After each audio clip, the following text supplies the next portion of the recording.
fellow Movie Crusaders, and welcome to another episode of Sean's Movie Crusades. My name is Sean Wassacrew, and today I'm going to be reviewing the latest in Ari Aster's films, Midsommar, or Midsommar, depending on how you want to say it.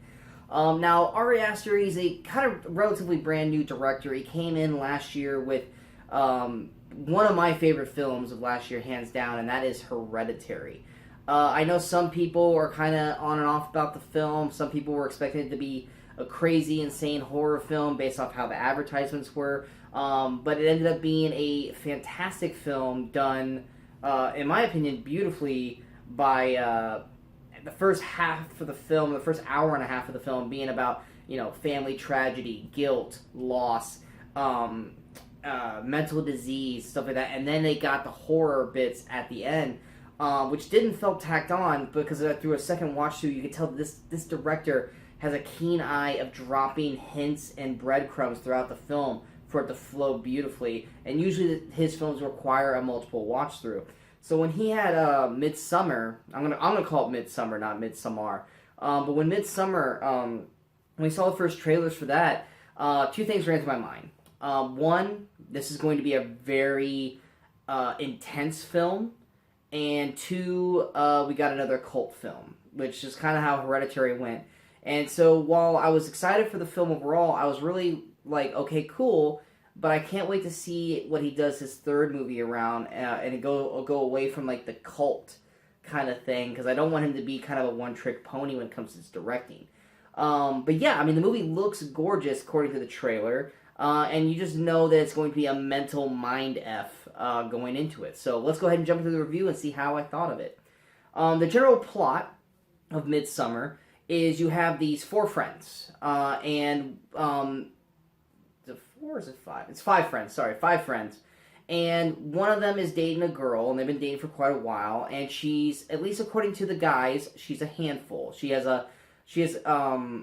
bipolar sister and stuff like that, and it really affects her, and a incident happens, that's all I'm going to say about that, that causes her to have a full-on breakdown.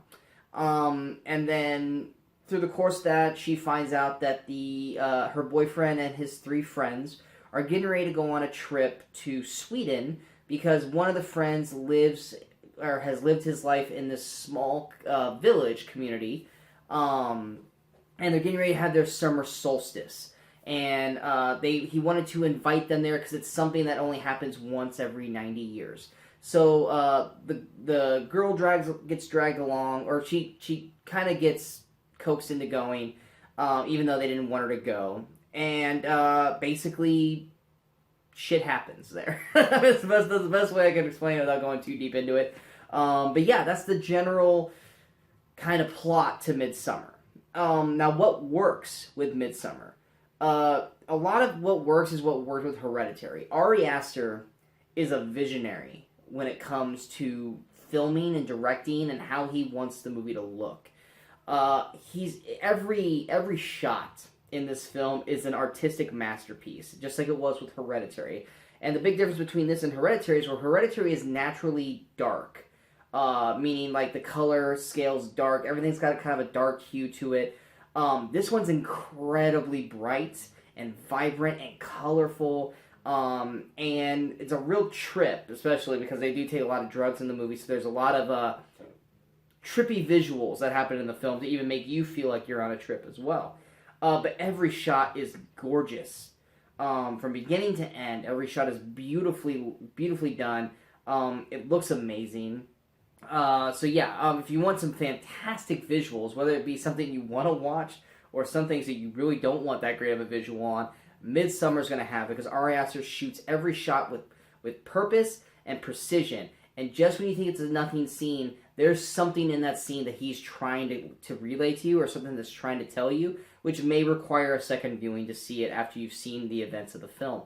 The other great thing about Midsommar is the performances. The five main cast members. You've got the big standout is Florence Pugh. She plays Danny. And maybe people might know her from Macbeth, or earlier this year's Fighting with My Family. She played Paige in that one. She puts on easily the best performance of any actress so far this year. Which, if you guys remember from last year, I thought Toni Collette should have won the Oscar for Hereditary, and she wasn't even nominated. So we have now 2 films with Ari Aster where the female leads put on phenomenal performances. So when he does his 3rd film, any actress should be chopping at the bit to have him pick them as their lead, because Florence Pugh is a firepower throughout this film. She goes through so many emotions, so many layers of character development, and she goes through them so beautifully that her performance is heartbreaking, yet revolutionary, yet dependent, and excels as the movie goes on. And I can't really go much more into it without coming off spoilery. Just know that her performance is fantastic, and that girl knows how to cry. Holy crap, does she know how to cry. You also got Jack Rayner. Maybe you might know him from Sing Street or Transformers Age of Extinction. We won't hold that against him. He plays Christian, who's the boyfriend, and he does a fantastic job of being that guy who's kind of has half his foot in the relationship and half his foot out.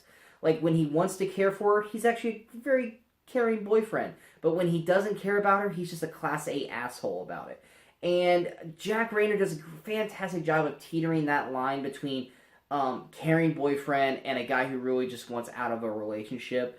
And their relationship is what fuels this film. This film has to do with a lot of how to grow apart while still being together, and also how to handle relationships in a certain form. Like, a lot of the times, if they just would have talked, a lot of times a lot of things probably would have gone better. But Jack Rayner and Florence Pugh put on a fantastic performance from both of them. You also got William Jackson Harper. He plays Josh. Many people might know him from The Good Place.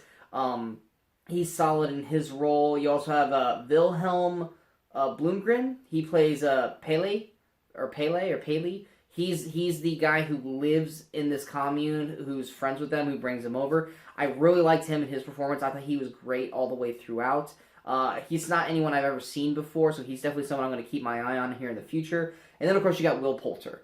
Will Poulter plays Mark, and he's basically playing that one guy that we all know and hate. He's that douchebag that we're all friends with, but we all wouldn't care if something bad happened to him, if that makes any sense. But yeah, all their performances are fantastic throughout. The tension and world building in this movie is fantastic, because you go into this film not knowing anything and not knowing what to expect. And Midsommar does a fantastic job of that. We are our eyes are the eyes of these 4 characters, not counting Pele. Danny, Christian, Mark, and Josh. We are in their eyes. What they see is what we see. What they understand, we understand. What they don't understand, we don't understand. Ari Aster's not going to come out and do a whole exposition dump to get you guys caught up. You are in the same mindset that these 4 people are in, and you either get it or you don't. And I actually really like that, because it added that level of suspense and confusion, but good confusion, because you didn't quite know what was going to come next. And whenever you thought you knew what was going to come next, it doesn't happen that way. And it constantly keeps you on your toes throughout. But yeah, I love the way everything was done. It's a very beautiful film, gorgeous looking. Every set piece is fantastic. The tension, the world building, the cast of these 5 characters are all incredibly well done. Now, what does not work with Midsommar, it's not precisely what doesn't work. It's just that this is probably not going to be a lot of people's cup of tea when it comes to a kind of film that they have. If you're going into this expecting to have another kind of Hereditary film, you're going to be disappointed. I would not consider this film a horror film. It is a kind of a thriller mind F where there's not really any horror elements in the movie, and if there's ever a moment where it feels like it could be horror, Ari Aster either A, doesn't show it to you, or doesn't go that route with it. So for a lot of people who are going into this movie expecting it to be a horror film, you're going to be disappointed.